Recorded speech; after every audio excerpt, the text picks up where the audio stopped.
Good evening. Good evening.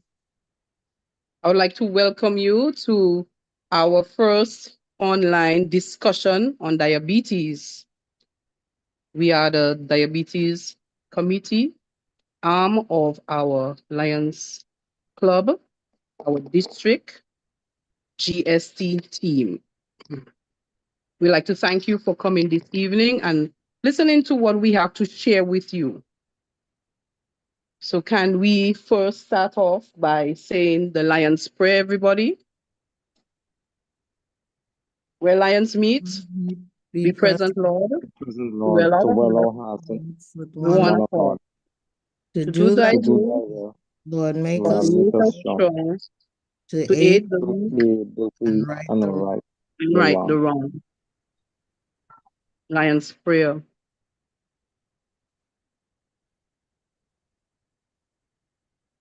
I was hoping our district governor was online, but he's He not there yet.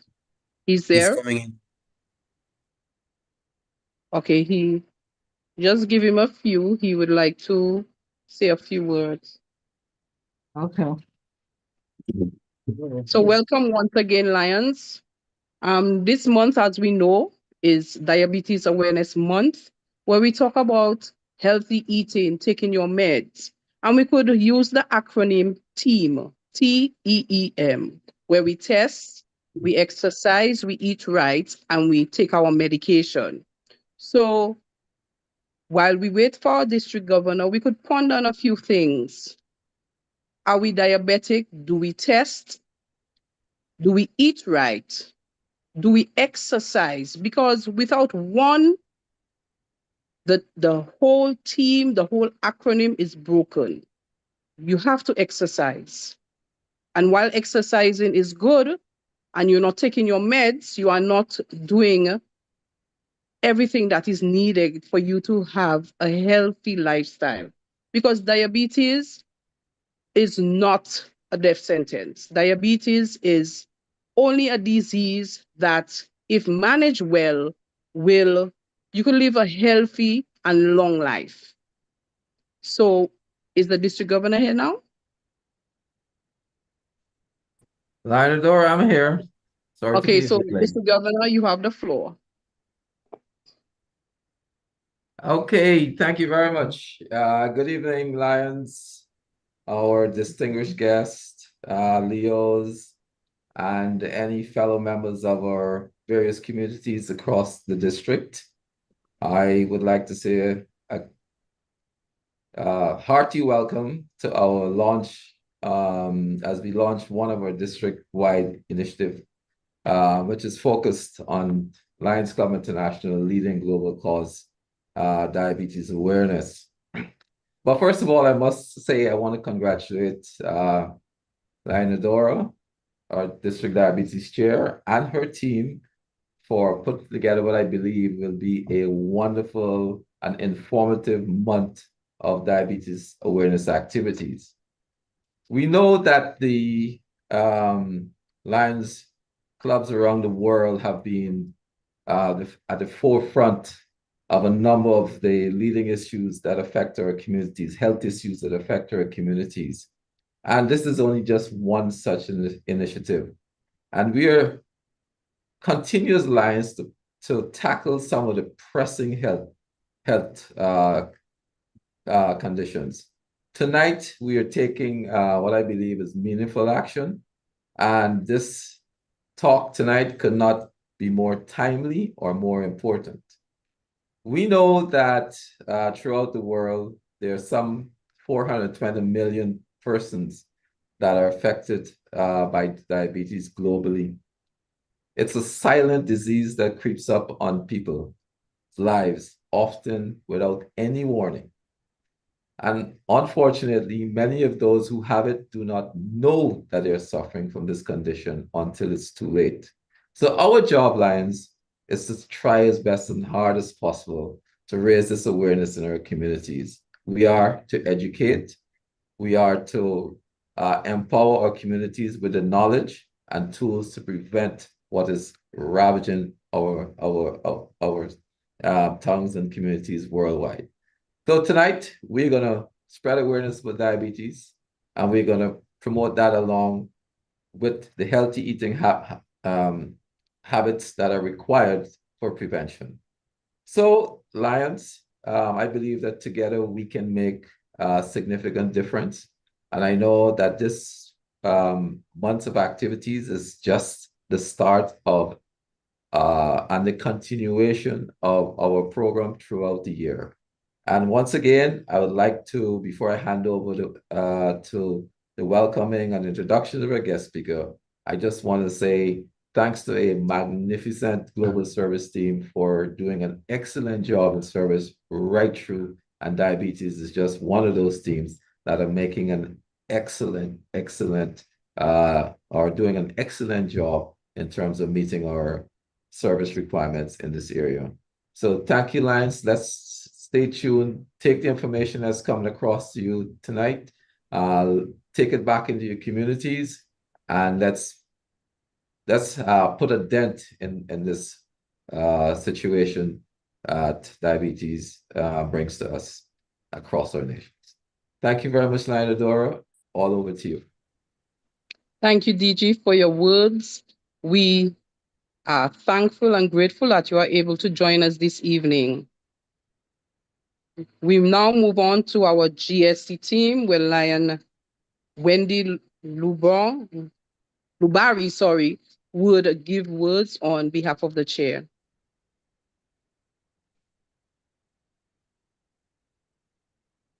Lion Wendy.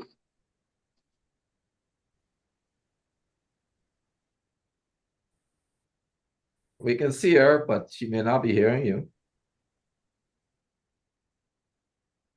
Okay, well, we can move on. She could give her brief remarks after.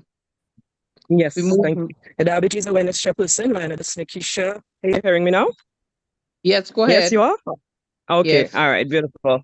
Thank you. Diabetes Awareness Chairperson, Lionadora Warner. Guest speaker, Nurse Nikisha Hazel. District Governor, Lion Alexander, Progressive Melvin Jones Fellow. Other distinguished Lions and Leo leaders, guests, my fellow Lions, good evening.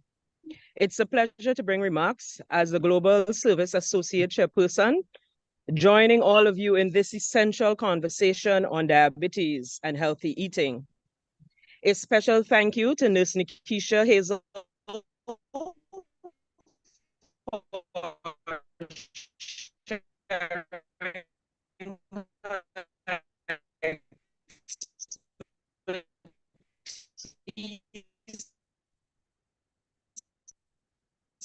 with us this evening. Diabetes affects and management truly begins with our care force.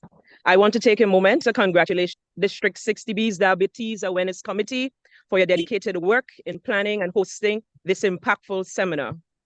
Your commitment to educating our communities, increasing awareness, and promoting healthier lifestyles is truly inspiring. With each event like this, we empower individuals to take control of their health, and together we are building a stronger, healthier future. I look forward to the insights and inspiration we will gain today. Let's continue working together for a world where diabetes is understood, prevented, and where possible, overcome. Thank you so much, and back to you, Diabetes Chairperson. Thank you so much, Lion Wendy, for your brief remarks. We now move right on to the introduction of our presenter, Nurse Nikisha Hazel. Nurse Nikisha Hazel is the Deputy Coordinator of Community Nursing Services in St. Kitts and Nevis. She is a dedicated health professional for over 20 years. And I call you Lion, so that means you're coming into the fold. Nurse Nikisha has many professional roles. She is the current chairperson of the St. Christopher and Nevis Nurses and Midwives Council. She's the president of the St. Kitts and Nevis Midwives Association, the secretary of the Caribbean Regional Midwives Association, and a member of the St. Kitts Diabetes Association. She is well educated with a master's degree. Nurse Nikisha, we'd like to thank you for your dedicated service to the community. There's not one time that the St. Kitts Diabetes Association requires your assistance and you say no, whether you're in St. Kitts or further afield. Without further ado, I'd like to welcome Lion, call you Lion again, Nurse Nikisha Hazel to make her presentation. Let's welcome her, Lions.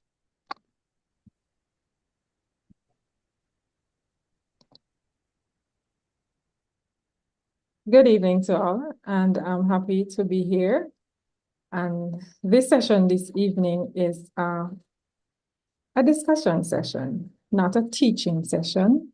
We're going to have a discussion because I'm sure that some of this information you are already aware of. Some of it may be reinforcement. And I'm happy to be here to share with you and have this discussion. Can you see the slides? Yes, Yeah. we can. Okay, great. All right, so we're going to be talking about diabetes and healthy eating this evening. And we cannot speak about diabetes without mentioning World Diabetes Day, which is normally celebrated on 14th November yearly. It is also the largest diabetes awareness campaign in the world. The theme for this year, access to diabetes care, diabetes, and well-being. And of course, the blue circle is a global symbol for diabetes. So those who have one, wear it with pride, display it, especially on November 14th. But of course, we know that Diabetes Awareness Month is November. Now I wanted to begin with just some statistics as it relates to diabetes so that we can understand the issue of diabetes. Now in 2019, 1 in 11 individuals were diagnosed with diabetes. However, by the year 2045, 1 in 10 individuals will have diabetes.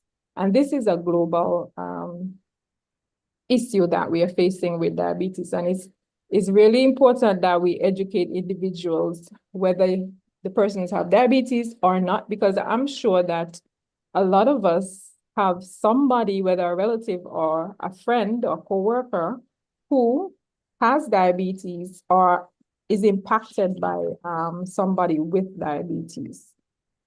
Based on the theme for this year, which speaks about well-being, I decided to look up the definition of well-being, and I found two very interesting definitions.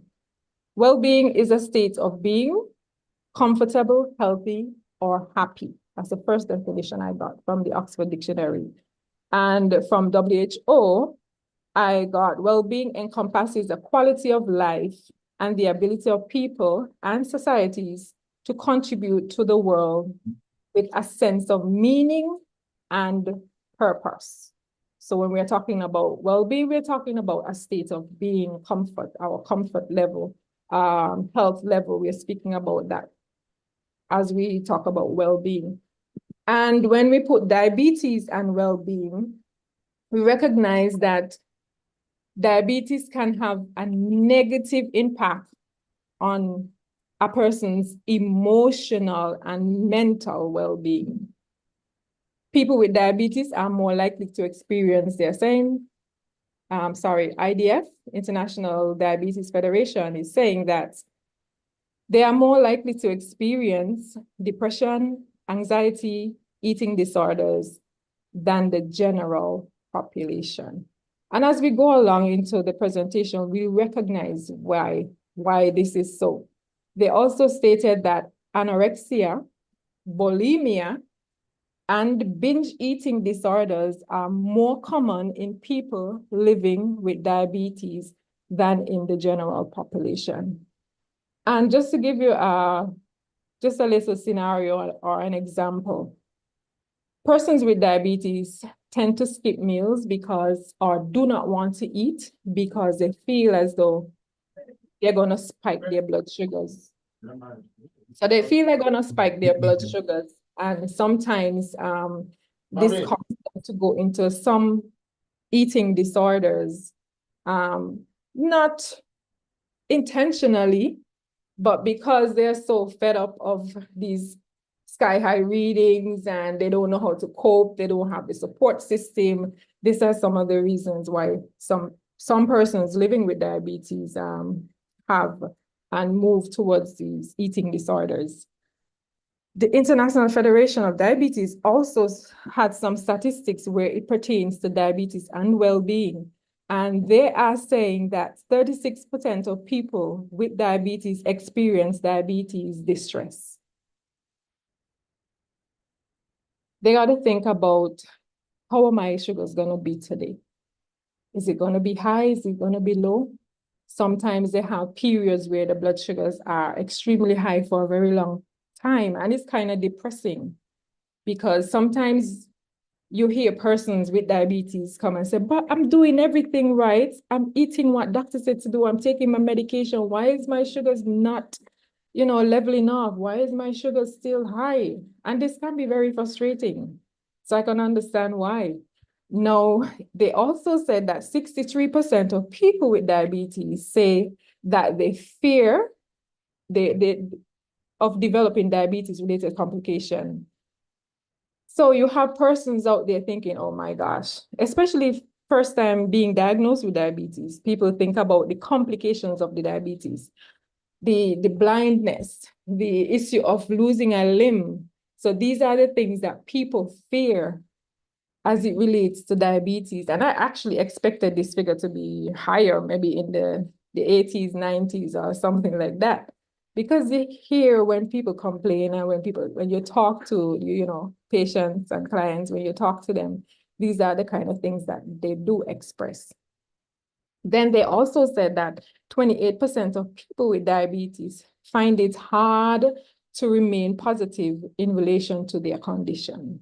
Yes, it can be very difficult and depressing. As I said earlier, imagine you doing everything in your past to manage your diabetes, but yet your levels are, they are high. And you're trying to figure out, what else do I need to do? What else can I do? So it can get, very frustrating and very depressing. So I thought that I would just share these statistics with you so that you can understand, because you may not have diabetes, but you may have a relative with diabetes. So it's important to understand what these persons are going through, to be very patient with them, be understanding with them, be there for them. It's not an easy road. Now we're going to look at the definition of diabetes. What is diabetes? So I do have two definitions here, which I like. These are two definitions I like as it relates to diabetes. The first one says, diabetes is a disorder that occurs when the body either does not produce insulin or cannot use the insulin effectively to convert the foods we eat into energy for our cells. So this leads to a high amount of sugar in the blood, since it is not able to get into the cells of the body. The second definition states, diabetes is a serious condition that occurs when the pancreas, so the pancreas is the one that produces the insulin. Pancreas is not, or is no longer able to make insulin, or when the body cannot make good use of the insulin it produces. So the body is producing insulin, but the pancreas is producing insulin, but the body is not able to use that insulin that the pancreas is producing. Now, this affects how your body turns food into energy. And in most cases, diabetes is a lifelong or a chronic condition from the onset. Now, there are three types of diabetes. We have the type 1 diabetes, which is insulin dependent, and type 2 diabetes, which is insulin resistant, and then we have our gestational diabetes. Now, the type 1 diabetes, you usually see this one in children and adolescents. So you will find this type of diabetes there. Now, when you have this type of diabetes, your body produces very little or it doesn't produce any insulin at all. And this is usually, most of the time, this is usually autoimmune condition for these children. Whereas type 2 diabetes, which is the most common type, and 90% of persons have this type of diabetes where the body is not using the insulin that is being produced, unable to use that insulin which is being produced by the body. Then we have gestational diabetes. Gestational diabetes is actually diabetes during pregnancy.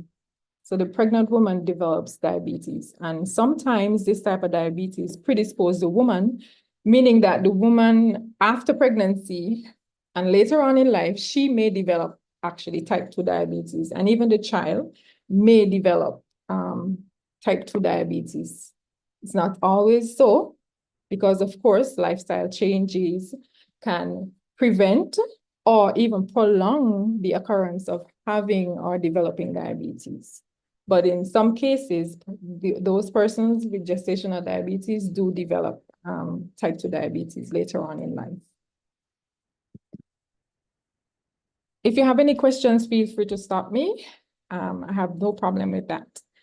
And just to go over the three main types of diabetes again. So type 1 can develop at any age and requires insulin treatment for survival. Type 2, it accounts for around 90% of all diabetes and is more commonly diagnosed in adults. Gestational diabetes occurs with high blood glucose during pregnancy and can cause complications for both the mother and the child.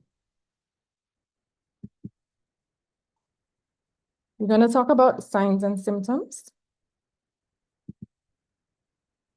Signs and symptoms of diabetes.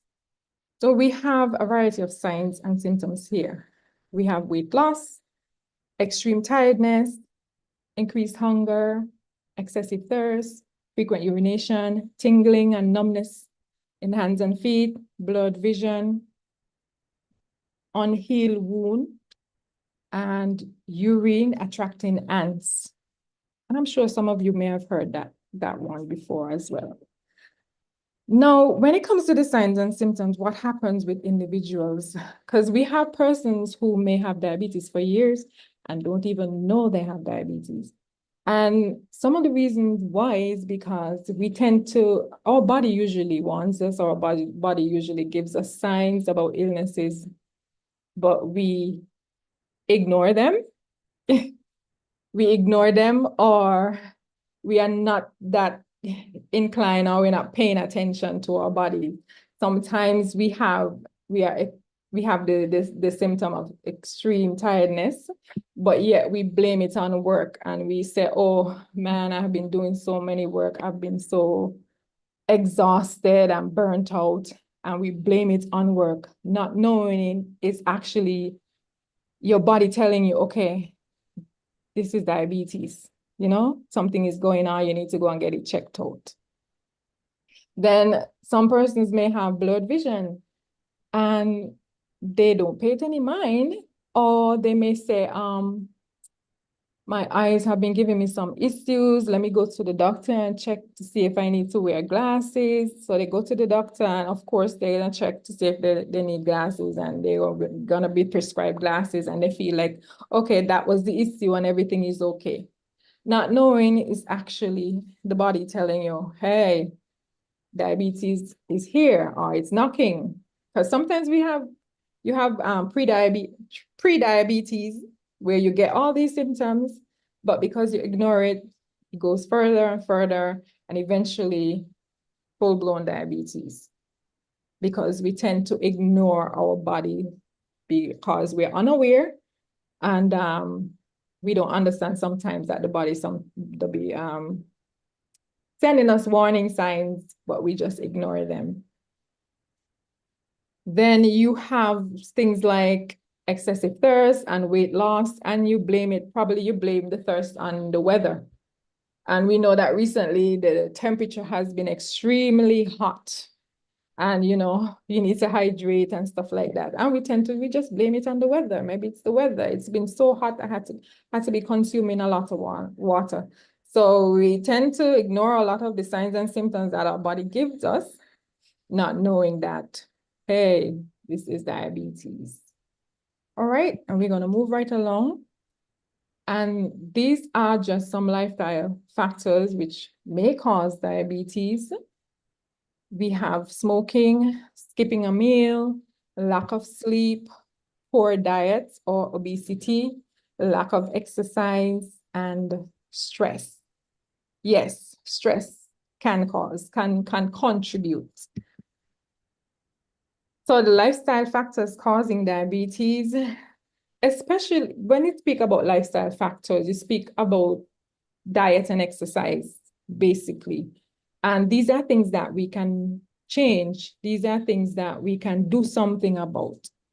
So therefore, if our diet is pushing us towards developing diabetes, then there is need for us to change our diet and eat a healthier meals.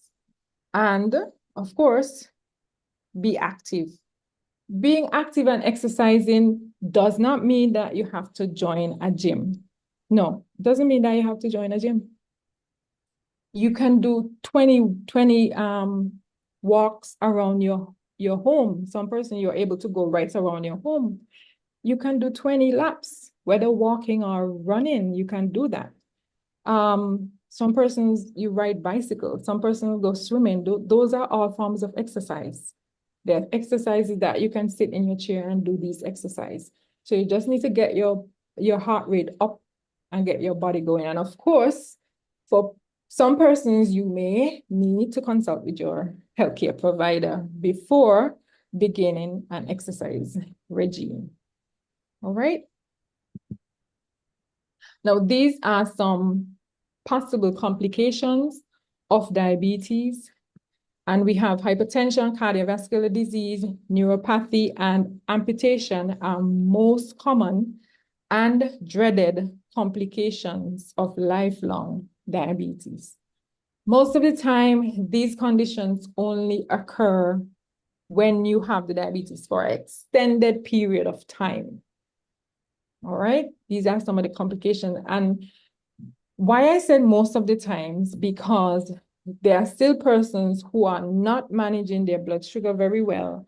And of course, if you're not managing your blood sugar very well and you're not doing all the things that you need to do, then of course you're going to go into that category where you're going to develop some form of complication.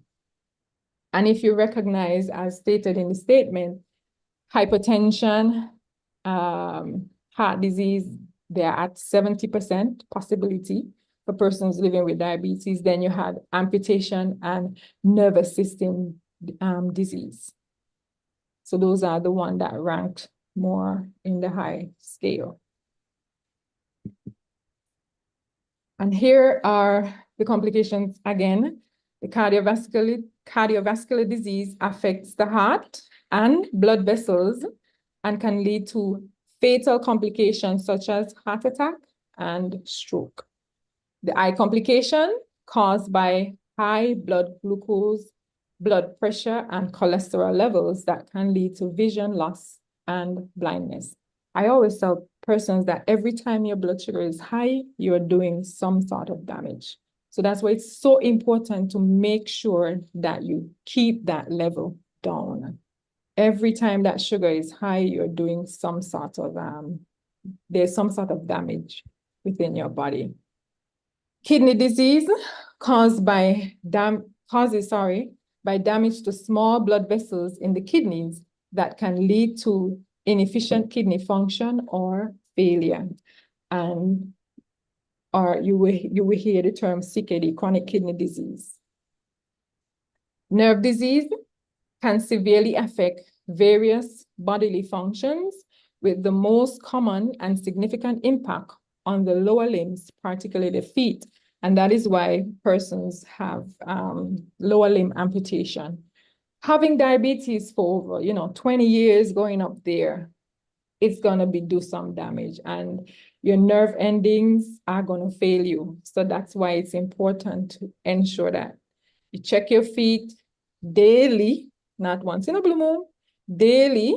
You have it checked by a professional as well, whether it's a nurse or a doctor, and you're wearing comfortable shoes. When you're going to buy shoes, you buy shoes later down in the afternoon, in the evening, when your feet are swollen, and so that you get a good fit and you don't have to be, as we say, breaking in the shoes. So we have a shoe and it's a bit tight, and we say we're going to walk around in the house or whatever to break in. We don't want that. As a diabetic patient, you want something that is loose fitting and comfortable, not something that's going to be rubbing on your feet. Because then if you have nerve damage, you're not going to feel the rubbing sensation. Then you get a little bruise, and that little bruise turn into a big sore, and that big sore turns in on amputation. And that's how it actually happens for most persons with diabetes. They have a little cut and they tend to feel like, oh, it's just a little scratch. They try and fix it themselves, put on some BNT ointment or powder or something, and they try to fix it themselves, but it doesn't work that way, So when they're unable to manage it now, they tend to run to the health center or the doctor or whatever to get some assistance. But as a diabetic patient, doesn't matter how small the scratch is, head straight to your healthcare provider. That's very important. And finally, oral complication increase the risk of gum inflammation, periodontitis, which is a major cause of tooth loss. So you have inflammation within the gums. All right. Who is at risk? We're all at risk. We are all at risk. Family history of diabetes. So persons who have a family history of diabetes, some persons may not know they have a family history. It's good to find out.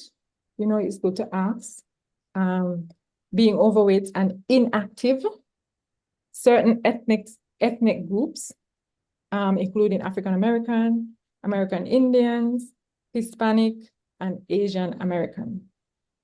Women who have gestational diabetes during pregnancy. So we would have stated that earlier. But however, diabetes can happen at any age and from any background. And that is why I stated when I began this slide that all of us are at risk. Okay, all of us are at risk. However, there are higher risks based on what's going on. So if you have a family history, it tend to run in the family. However, you can prolong and prevent it by your lifestyle, what you eat, diet, your exercise. Diet and exercise, two main things, and they go hand in hand. So you can't just be eating right and say, okay, that's all I need to do. I need to eat right and I don't need to do no exercise. No, diet and exercise go hand in hand. These are the risk factors for type 2 diabetes. And some of it is going to be repetitive. We have family history of diabetes, high blood pressure, ethnicity, overweight, increasing age, history of gestational diabetes, unhealthy diet, physical inactivity, so you're not exercising, poor nutrition during pregnancy. Now, what are we going to do as a diabetic patient? Healthy eating is vital and important. There are 3 ways through which we can control diabetes. 1, healthy eating. 2, exercise. 3, medication. Each one of the above is important to help keep blood sugar in control. Excuse me there. I have some noise that I need to do.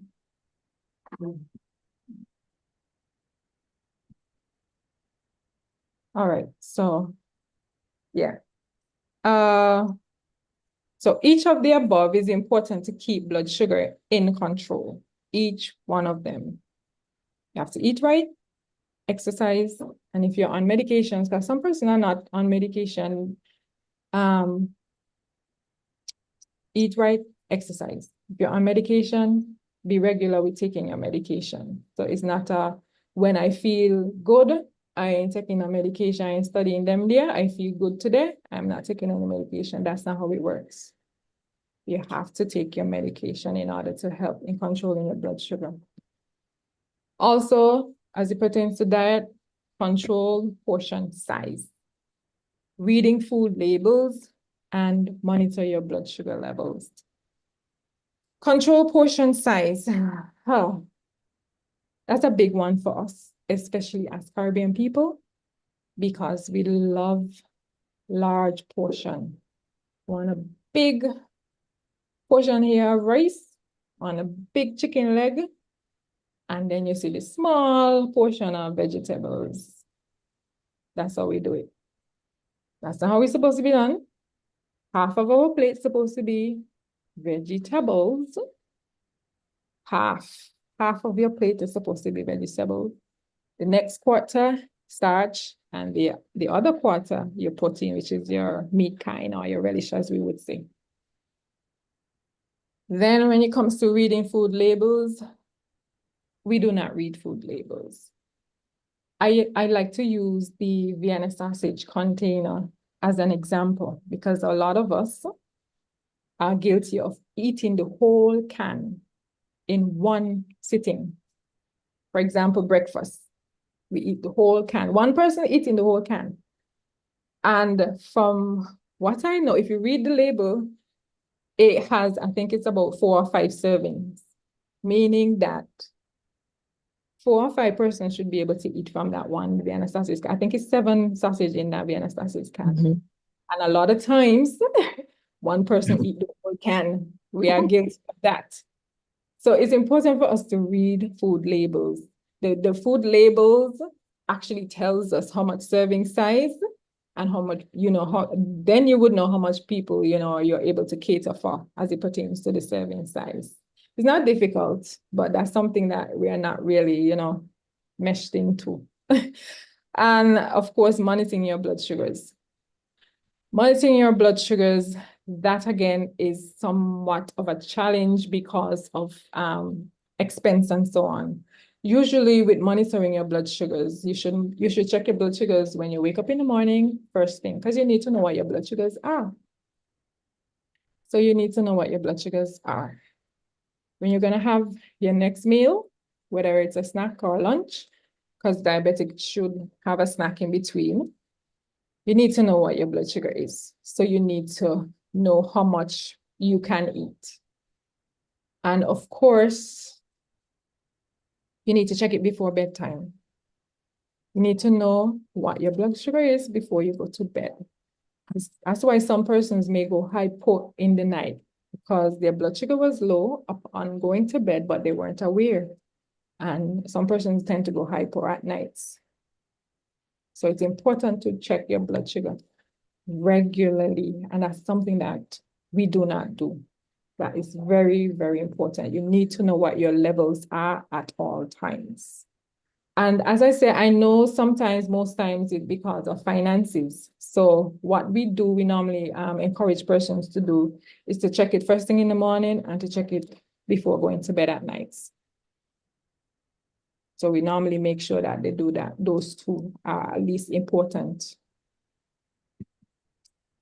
Plate method, as I was saying, half of the plate with non-starchy vegetables, the other 1/4 with starch, and then your proteins. Of course, you can have your fruits, skim milk with a 1%, or skim milk or 1%, and also, of course, your water. Water is vital and very important. So your vegetables, they provide vitamins, mineral, fiber, and of course, taste. Carbohydrates provide the necessary fuel for the body.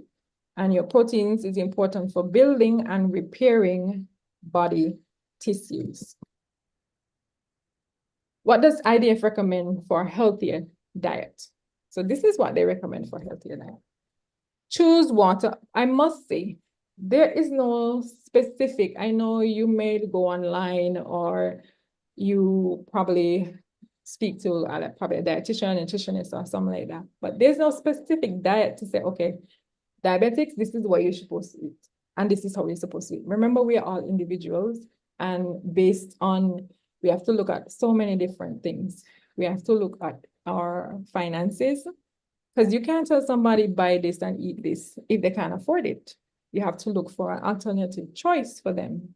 Understand? And so I'm just trying to say that there's nothing fixed. It's just based on the individual, and after being assessed, then probably you could sit with a nutritionist, dietitian, and they could work through what you can use. And of course, if you are unable to have this or buy this or purchase this, then there are some alternatives that they can also recommend. All right, so choose water, coffee or tea instead of fruit juice, soda, or other sugar-sweetened beverages. Eat at least 3 servings of vegetables every day, including green leafy vegetables. Eat up to 3 servings of fresh fruit every day. Choose nuts, pieces of fruit, or unsweetened yogurt for a snack. Limit alcohol intake to a maximum of 2 standard drinks per day. Choose lean cuts of white meat, poultry, or seafood instead of red or processed meat. Choose peanut butter instead of chocolate spread or jam. Choose whole grain bread, rice, or pasta instead of white bread, rice, or pasta. Choose unsaturated fats. Could be olive oil, canola oil, corn oil, or sunflower oil instead of saturated fats such as butter, ghee, animal fat, coconut oil, or palm oil. And I know some person will say, but let's say coconut oil is good, you know, and all that kind of stuff. As I said, it depends on the individual as well. And as I said, it's a choice. So you choose this instead of that. It's not saying you cannot use, but it's better if you choose this option instead of that option. Understand? Other tips for eating healthy: don't skip meals. Diabetics love to skip meals, especially when the sugar high. They love to skip meal because they feel that if they skip the meal, the blood sugar gonna go down, but it doesn't work that way. It does not work that way. The blood sugar gonna go high because it's gonna go into your reserve looking for carbohydrate, looking for glucose in order to turn it into energy. And that's gonna send your blood sugar even higher. So don't skip your meals. Please eat, okay? Eat a variety of food, especially fresh foods that are high in vitamins, minerals, and fiber. Eat slowly, so don't be in a rush, in a hurry.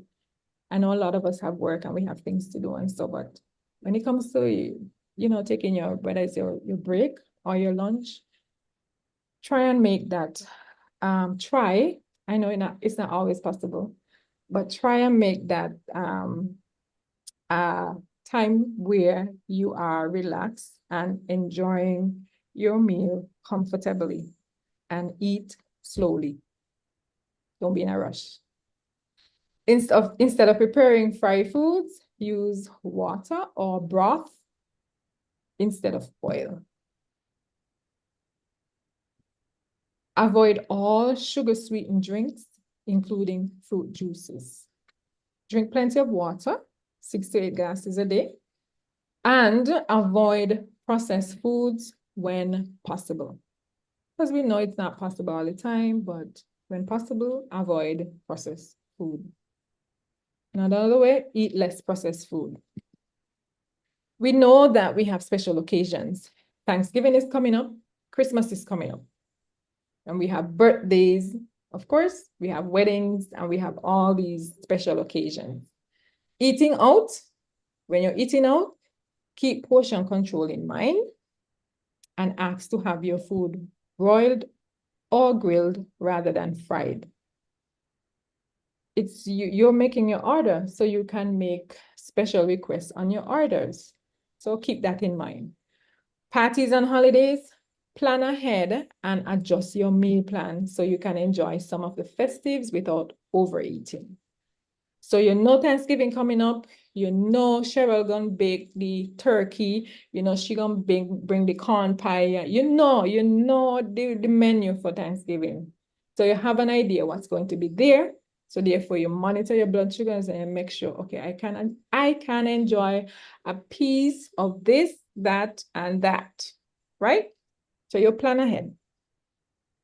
Alcohol, consume in moderation. Women, 1 drink a day. Men, 2 drinks a day. Another question gonna come up, so let me say it now. Based on studies, they are saying that men are able to tolerate more alcohol than women, and that is why it is 1 for women and 2 for men. Exercise tips. We spoke about exercise earlier. Exercise 3 to 5 days a week. You're gonna begin slowly. And of course, some persons you may need you need permission from your physician, okay? So that they can advise you. So you begin slowly. If haven't been active for a while, begin slowly. All right, so don't try to walk the whole peninsula and you're just starting today. No, you take it slowly. You just walk the Frigate Bay Road. Oh, I forget we have people from all over, so they may not know what I'm talking about. But anyway, yeah, so you don't bite off more than you can chew then. All right, so you begin slowly. Wear comfortable clothing and properly fitted sneakers. Your feet should be as comfortable as possible. Remember that at all times. Take care of your feet. They take you all over the world and everywhere. Wear comfortable clothing and properly fitted sneakers. Warm up before exercise and cool down after. Check your blood sugar before starting activity and after the activity. Don't exercise if blood sugar is too high or too low. And always carry a quick acting sugar. And some of us know it as a candy, a hard candy. Not a chocolate, a hard candy. Monitoring your health status. So we are changing our diets, we're eating right, and we are exercising, and we need to monitor your health. You're going to monitor your health by monitoring your glucose regularly, continuously. So it's not once in a blue moon, it's every day, sometimes 6 times a day. Alternate site testing. So you have your 10 fingers, so you alternate, you don't be pricking your pointy finger all the time. People tend to always give up their pointy finger. Remember, your pointy finger holds everything and grabs everything. I recommend you use probably these 3 fingers. I'm not sure if you're seeing me, but the pinky finger going up to the middle finger there. Because your thumb and your pointy finger, you tend to use them very often to grab things. All right, so you do a lot of work with those 2 fingers especially. But people tend to always give up their pointy finger when you're checking blood sugars. So you alternate the type. Test for your A1C, your HbA1c. Now this test is a blood test that you would have to go to the lab to do, and it gives an idea of your sugars over a 3-month period. Taking medication, and that can be done. It depends on how the person's blood sugars are being managed. It can be done once a year, it can be done twice a year, or up to 4 times per year. It just depends on how that person is managing their blood sugar. Taking medication regularly and on time. Monitor blood pressure. Maintain a healthy weight. Eat a low-fat diet. Some facts that I came across. People living with diabetes are up to 3 times more likely to develop a cardiovascular disease. And remember, this is only when you are not managing your diabetes properly, okay? 1 in 3 people with diabetes will develop some form of vision loss during their lifetime. So 1 in 3. Kidney failure is 10 times more common in people with diabetes. A low limb is lost to diabetes somewhere in the world every 30 seconds. Think about that. Somebody lose their limb every 30 seconds because of diabetes. And as I said, this is usually after having diabetes for, years, 20 years, 30 years, stuff like that. So it's not because you have diabetes, this is going to happen to you immediately. So please keep that at the back of your mind as well. Some key takeaways, and this is my last slide. Diabetes currently affects 1 in 10 people worldwide. Understanding the condition is the first step towards managing and preventing it. If you don't understand what diabetes is, how are you going to be able to manage it? You need to understand it. So it's important that persons living with diabetes, or persons caring for persons who have diabetes, or persons whose families have diabetes, it's important you understand what is going on, because they need that support. It's gonna be rough. It's gonna be tough. Because imagine being diagnosed with diabetes. And I'm sure some of you can tell me stories. Imagine being diagnosed with diabetes and they come and they tell you, you can't eat cake. You can't eat this. Yeah? You gotta cut out that. You gotta go take injection. Sometimes you gotta take injection plus tablets. Huh? Think about it, how that person is gonna feel. And the adjustment is not easy to adjust to that lifestyle. It's very challenging. It's very, very challenging. All right, so they need that support. Let's continue. 1 out of 2 adults living with diabetes are undiagnosed or they do not know they have diabetes. So that's 1 out of 2 adults. They're either undiagnosed or they don't even know they have diabetes. It is important to learn about diabetes and getting up-to-date information throughout your life. Scientists, researchers, persons are doing research all the time, and new information is on the market. So it's important to stay up to date with information. How they test blood sugar, it's changing. Now you can check your blood sugar, just by tapping your phone on your arm, and different things are going on. So it's important to be up to date with what's going on as it relates to diabetes. And finally, it is very possible for people with diabetes to live their best life when they are able to learn a lot about it and take the steps to constantly manage the diabetes. So it is not a death sentence, and it is not a condition where individuals need to be depressed and fearful of developing the complications that we mentioned earlier. But you can live a happy and comfortable and long life with diabetes. So we would have spoke about diabetes and what it is, inability of the body to use the insulin that it produces, or the body is not producing enough insulin, or it's not producing any insulin at all, sorry. Then we have 3 types of diabetes. We have type 1, which is usually in children, and we have type 2, which is usually in adults, and we have gestational diabetes. We also spoke about the risk factors of developing diabetes and persons at risk. We have persons with a family history of diabetes. They are at risk. Persons who are obese, inactive, women who probably would have had diabetes during pregnancy. So they are also at risk. And with age, of course, there's a possibility that becoming older, there's a possibility that you can develop diabetes. So these are some of the things we discussed. We spoke about diet and exercise, which is very important in controlling and managing diabetes. spoke about the portion size, reading food labels, and continuous monitoring of blood sugar. So we spoke about all these, and I do hope that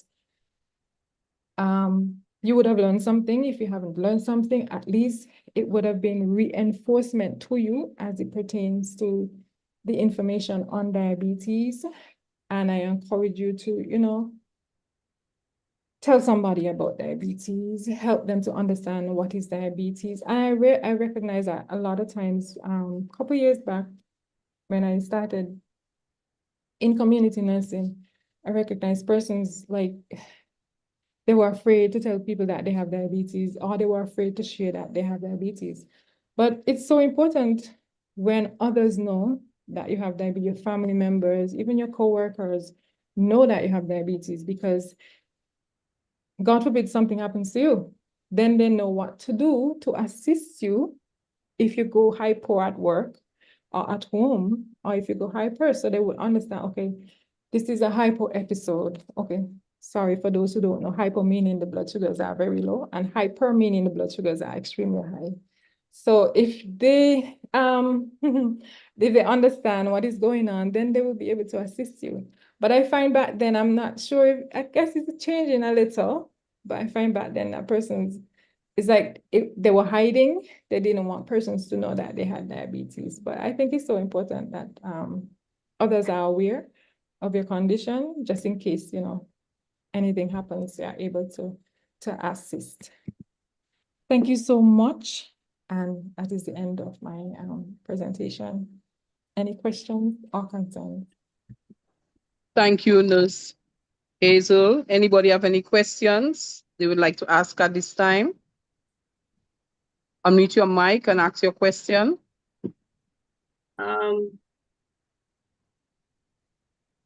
Nurse Nikisha. Yes, I'm here. Yes, you mentioned the Vienna sausage. I just need to be clear on that. Isn't that high in saturated fat? Wouldn't that be like not good for a person with type 2 diabetes? Yes, you're correct. But I was using it, sorry to cut you, I was using it as an example. I was just Okay. using it as an example where I know that person, because I know that persons would actually eat the entire can, instead of using a portion of the sausage, So I was just using it as an example. That's not something that I'm recommending that they would eat. No, not at all. Okay. Good to clarify that, because I know some people love it and it's not good for us. Exactly. That's why I use it as an example, because I tend to encounter persons, and that's the first thing, and they actually even use the liquid inside the can as well. And it contains a lot of salt. Yes, it does. Yeah. Thank you very much for that lovely presentation. Thank you. Any other questions?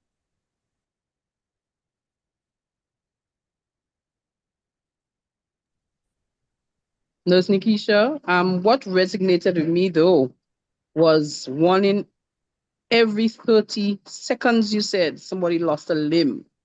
That had me.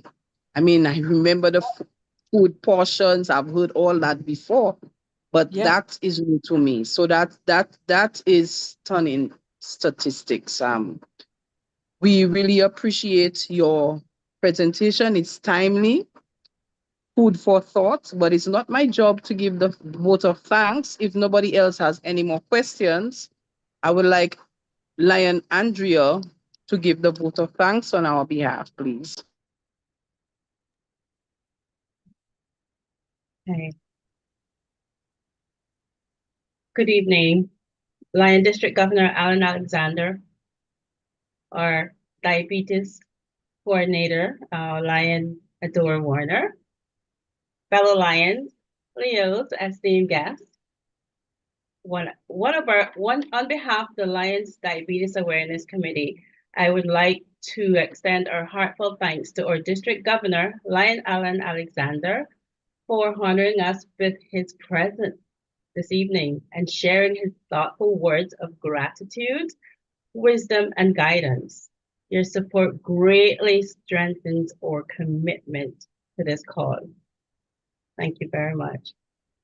A special thank you as well to our presenter, Ms. Nikisha Hazel, Deputy Coordinator of Community Nursing Services from St. Kitts. Ms. Hazel, your enlightening presentation on diabetes and healthy eating provided invaluable insights and practical guidance. I know you mentioned you were wondering if we could see you. Yes, we could see you. We could see all of your expressions. And, you know, it just shows how passionate you are about what you do. Thank you so much. Your expertise and dedication to community health have enriched our understanding and inspired us all to make healthier choices. Thank you. I would also like to express deep gratitude to our diabetes coordinator, Lion Adora Warner, for her exceptional leadership, tireless efforts, she's so patient, and guidance throughout this initiative. Her dedication has been instrumental in the success of tonight's program. And we thank her for so thoughtfully introducing our speaker tonight. Additionally, a special thank you go to our Cabinet Secretary, Lion Leandra Lewis, and Lion Avaloy Forbes, Global Action Team Chair, for their invaluable assistance and guidance. We also extend our gratitude to the Sub-District 60B IT team. Your support for, from coordinating program details to ensuring smooth virtual setup has been essential to the success and accessibility of this event. We also wish to acknowledge the global service team, especially Lion Wendy Labari, MJF, JST Associate Chair, for her brief and impactful remarks on behalf of the GSD Chair, Lion Avaloy Forbes, which added valuable context to tonight's program. Finally, to everyone who are present tonight, thank you for your engagement and commitment to this vital, educational event on diabetes awareness. Together, let's continue to champion health and wellness within our communities. And to those impacted by the tropical storm, Raphael, please stay safe. Have a wonderful evening. Thank you. Mhm. Thank you so much, Lion Andrea. I would like the IT team to play the song now. He has a special song which he made just for this presentation. So do take a listen. Go right ahead, Lion Share.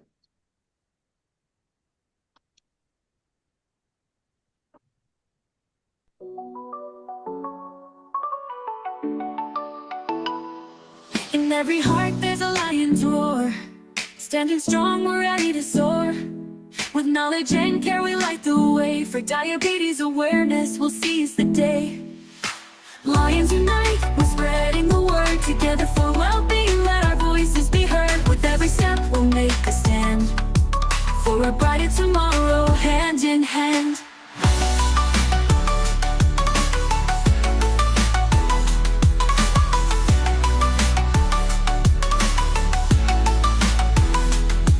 Healthy choices will lead the fight. Sharing the wisdom, shining our light. From screamings to support, we're here for all. In this journey together, we'll never fall. Lions unite, we're spreading the word. Together for well-being, let our voices be heard. With every step, we'll make a stand. For a brighter tomorrow, hand in hand.